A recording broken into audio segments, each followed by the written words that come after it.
Savez-vous ce que la mer symbolise dans les rêves? On pourrait dire la Renaissance, si comme Freud on la considérait comme le liquide dans lequel nous baignons en gestation, mais on pourrait tout aussi bien dire la soif, la chaleur, ou au contraire le froid. Et pourquoi pas un éventuel traumatisme? Bah oui, si on a eu un événement négatif qui implique de l'eau.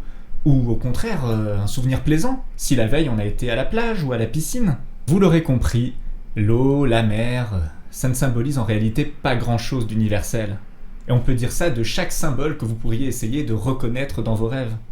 Oups, j'espère ne pas avoir impacté trop négativement les ventes de tous les dictionnaires qui prétendent décrypter vos rêves.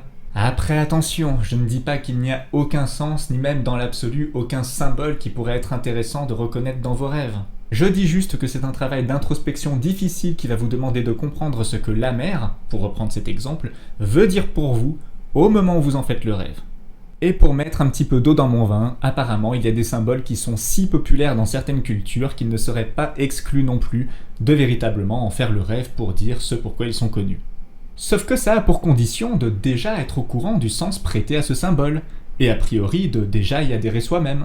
Ce qui ne change donc pas la vraie leçon du jour que l'on pourrait résumer en le conseil suivant: pour bien analyser vos rêves, pas besoin de ressources extérieures, votre principal outil de décryptage, c'est vous-même.